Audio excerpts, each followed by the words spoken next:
Good morning, students. Today we are going to start new chapter, which is arithmetic progression. So first of all, we have to know what is arithmetic progression. Arithmetic progression क्या है? It is a sequence of numbers such that the difference between the consecutive term is constant. That means ये एक sequence है जिसमें कि दो numbers का difference हमेशा क्या होता है? Common होता है. तो वो क्या कहलाता है? अर्थमेटिक प्रोग्रेशन कहलाता है. For example 2, 4, 6, 8 and so on. तो जहां पे आपका जो फर्स्ट टर्म है वो क्या है? 2 है. फर्स्ट टर्म को हम लोग डिनोट करते हैं किससे? ए से. And common difference is 2. Common difference क्या है? 2 है. इसकी एक और डेफिनेशन भी होगी. An arithmetic progression is a list of numbers in which each term is obtained by adding a fixed number to the preceding term except the first term. That means arithmetic progression number list of numbers है जिसमें हर term में एक fix number add करने पर preceding number मिलता है और जिस नंबर को ऐड करते हैं उसे क्या कहते हैं? कॉमन डिफरेंस कहते हैं. Common difference that means second term minus first term. 4 minus 2 is equal to 2. That means this is common difference. Now I am going to give more examples to related to this definition. Now I am going to give few examples of arithmetic progression. आप लोगों को इसमें से पहचानना है कि कौन सा सीक्वेंस अर्थमेटिक प्रोग्रेशन है और कौन सा सीक्वेंस अर्थमेटिक प्रोग्रेशन नहीं है. तो let us take few example of exercise 5.1 question number 4. First question देखिए क्या है? 2, 4, 8, 16 एंड सो ऑन. तो 2 है, 4 है, 8 है, 16 है ना. तो जब आप सेकेंड टर्म में से हर सीक्वेंस के सेकेंड टर्म में से जब फर्स्ट टर्म को माइनस करते हैं तो देखना है कि सेम आता है कि नहीं. तो अगर हम लोग 4 में से 2 माइनस करेंगे तो हमारा 2 आएगा. 8 में से 4 माइनस करेंगे तो 4 आएगा. तो यहाँ पे फर्स्ट और सेकेंड टर्म को माइनस करने पे 2 आ रहा है और सेकेंड और थर्ड टर्म को माइनस करने पे क्या आ रहा है? 4 आ रहा है. दैट मीन्स कि आपका जो कॉमन डिफरेंस है वो सेम नहीं है. तो जो फर्स्ट क्वेश्चन है वो क्या है? एपी नहीं होगा. अब now check for second. 2 minus 5/2. 2 में से 5/2 में अगर हम लोग सेकेंड टर्म है उसमें से फर्स्ट टर्म माइनस करते हैं तो 5/2 माइनस. नाउ सेकेंड क्वेश्चन में से जब हम लोग 5/2 मतलब सेकेंड टर्म में से जब फर्स्ट टर्म को माइनस करते हैं तो 5/2 माइनस 2 एलसीएम लेके सॉल्व करेंगे तो हमारा 1/2 आएगा. इसी तरह आगे की भी सीक्वेंस में देखिए दो नंबर का डिफरेंस क्या आ रहा है? 1/2 ही आ रहा है. That means this is also a arithmetic progression. Third question में देखिए -6 माइनस 10.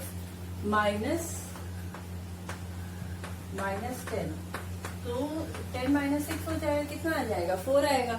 तो जो 4 आ रहा है और इसी तरह -2 फिर थर्ड टर्म में से सेकेंड टर्म जब माइनस करेंगे तब भी 2 आएगा. तो इसका मतलब क्या है कि ये भी आपका एपी है. अब जो 4th, 5th, 6th क्वेश्चन है ये आप लोग चेक करिए कि ये अर्थमेटिक प्रोग्रेशन है या नहीं है. Now I am going to solve one more question. If first term is given and common difference is given then how you find the arithmetic progression. अगर आपको फर्स्ट टर्म दिया है और कॉमन डिफरेंस दिया है तो किस तरीके से फर्स्ट कॉमन डिफरेंस फाइंड करेंगे. तो ए तो हमारे पास 10 है, डी हमारे पास क्या है? 10 है.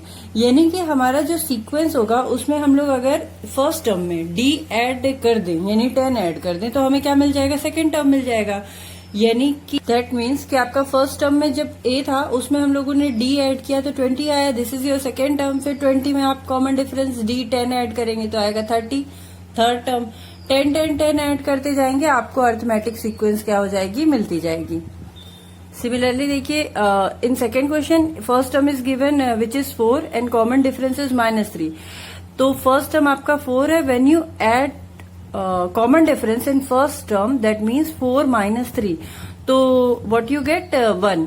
फिर आप 1 में -3 ऐड करोगे -2, -2 में -3 ऐड करोगे -5 एंड सो ऑन. तो इस तरीके से आपको सीक्वेंस मिल सकता है जब आपको क्या गिवन हो? फर्स्ट टर्म और कॉमन डिफरेंस गिवन हो. तो now if sequence is given, अगर आपको सीक्वेंस गिवन है और आपको फर्स्ट टर्म और कॉमन डिफरेंस फाइंड करना है तो किस तरीके से फाइंड करेंगे?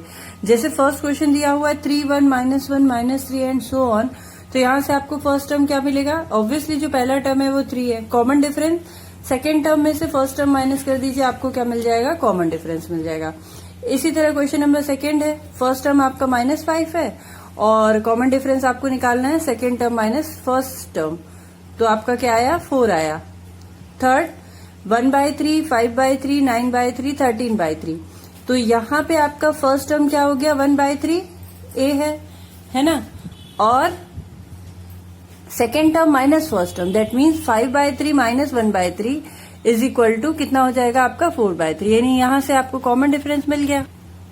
Now come to question number first, which is, क्या है question number first, the taxi fare after each question is the taxi fare in a city when fare is rupees 15 kilometer for the first kilometer and 8 for each additional kilometer, that means कि जो taxi fare है, जो taxi का किराया है, वो किसी भी सिटी में, तो फेयर कितना है, फर्स्ट किलोमीटर के लिए 15 रुपए लग रहा है, और फॉर एडिशनल किलोमीटर, अब उस फर्स्ट किलोमीटर के बाद सपोज सेकेंड किलोमीटर आता है तो उसके लिए 8 रुपए लगेगा, फिर उसके आगे नेक्स्ट आता है तो 8 kilometre for each additional kilometre. तो फाइंड करना है arithmetic progression, that means series. तो फर्स्ट किलोमीटर के लिए तो 15 रुपए है, तो ऑब्वियसली वो फर्स्ट जो टर्म रहेगा वो हमारा 15 रहेगा। उसके आगे जब वो नेक्स्ट किलोमीटर जाती है, जब वो टैक्सी, तो कितना किलोमीटर आएगा, 8, दैट मीन्स 15 प्लस 8, फिर उसके आगे 8 ऐड हो रहा है, तो जो भी 15 प्लस 8 कितना आएगा, 23 आएगा, 23 में फिर 8 ऐड करिए, तो 15 प्लस 8 23, 23 प्लस 8 31, 31 प्लस 8 39, ये this is your arithmetic progression for this question. Okay students, now students I am going to solve second question. Second question क्या कह रहा है, the amount of air present in a cylinder when a vacuum pump removes 1/4 of the air remaining in the cylinder at a time. तो क्या कह रहा है question, कि किसी सिलेंडर में क्या है, एयर है ना, वेन एक वैक्यूम पंप है जो कि रिमूव करता है air 1/4 of the air remaining in the cylinder, जो 1/4 जो एयर उस सिलेंडर में बच रही है उसका 1/4, मतलब उस टोटल अमाउंट ऑफ एयर का 1/4 रिमूव कर रहा है वैक्यूम पंप। तो आपको यहाँ पे अर्थमेटिक प्रोग्रेशन इसके बेसिस पे क्या है बनाना। तो यहाँ पे हम लोग सपोज कर लेते हैं कि initial volume of air in a cylinder is V. Okay, suppose that initial volume of air in a cylinder is V liter. In each stroke, the vacuum pump removes 1/4 of the air remaining in the cylinder at a time. In other words, after every stroke, her stroke के बाद, suppose पहले V volume उसमें gas थी और remove कितनी हुई 1/4, that means कि कितना उसमें कितना पार्ट रिमेनिंग बच रहा है। तो दैट मीन्स कि अगर हमारा इनिशियल वॉल्यूम कितना है, V है, और vacuum removes in each stroke 1/4 of remaining air remaining in the cylinder, तो आपका कितनी उसमें बच रही है सिलेंडर में गैस, तो आपका एयर 1 - 1/4 करेंगे, that means 3/4 part will remain in cylinder. तो आपका जो भी प्रोग्रेशन बनेगा, तो सपोज करते हैं पहले उस सिलेंडर में वॉल्यूम V था, नेक्स्ट में फिर कितना हो रहा है, 3/4 बच रहा है ना, तो 3/4 V, फिर नेक्स्ट में फिर 3/4 का मल्टीप्लाई, फिर 3/4 का मल्टीप्लाई, तो एज इट इज। बट यहाँ पे अगर हम लोग देखें तो यहाँ पे माइनस नहीं हो रहा है, यहाँ पे क्या माइनस या प्लस नहीं हो रहा है, कोई भी एक पर्टिकुलर टर्म क्या हो रहा है, मल्टीप्लाई हो रहा है, that means this is not arithmetic progression, है ना, this is not arithmetic progression. Now students solve two questions, that means question number 3rd and 4th by yourself. Thank you.